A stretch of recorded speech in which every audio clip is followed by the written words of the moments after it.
નમસ્કાર મિત્રો. જો તમે પણ 2026માં વર્ક પરમિટ એપ્લાય કરી છે અથવા કરવાના છો, તો રોમાનિયાએ આ વખતે બધા નિયમો ચેન્જ કરી નાખ્યા છે. તો જે ફ્રોડ એજન્ટો છે એની દુકાનો બંધ થવાની છે. તો શું મોટા બદલાવ કર્યા છે એ તમને આ વિડીયોમાં જણાવું.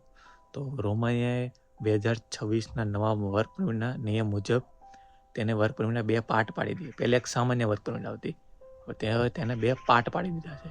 એક DM1 અને DM2. DM1 એની હેઠળ જે સ્કિલ વર્કર છે તે આવશે. DM2 કે જે ફેક્ટરી વર્કર છે કે જે કોઈ હોટલ છે કન્સ્ટ્રક્શનમાં આવવાના હોય એ DM2 આવશે. પહેલાં જે વર્ક પરમિટ આવતી ને એ સામાન્ય હતી. જો આ મારી 2021ની વર્ક પરમિટ છે તો અહીંયા QR કોડ નથી. તો હવે જે 2026ની જે નવી જે વર્ક પરમિટ આવશે ને તેમાં ફોટો નીચે છે ને એ મુજબ QR કોડ હશે.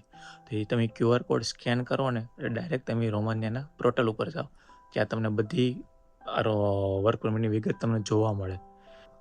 સરકારે હવે નવા નિયમ મુજબ જે કંપની રોમાનિયાની અંદર હોય તે ઓછામાં ઓછી 1 વર્ષ સુધી એક્ટિવ હોવી જોઈએ, પ્લસ તને 1 વર્ષ સુધી કન્ટિન્યુ ટેક્સ ભરેલો હોવો જોઈએ. અને તમારી જે રોમાનિયાની જે વર્ક પરમિટ છે એ આમ તો હાર્ડ તો નથી, જે સેફ લોકો છે તેની માટે 100% ઇઝી જ છે, પણ જેને ફ્રોડ કરવો છે એની માટે હાર્ડ છે.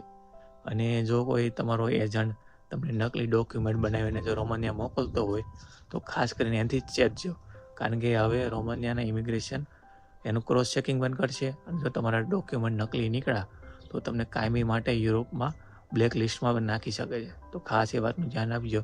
અને જો કોઈ તમારો મિત્ર રોમાનિયા જતો હોય તો તેને આ વિડીયો શેર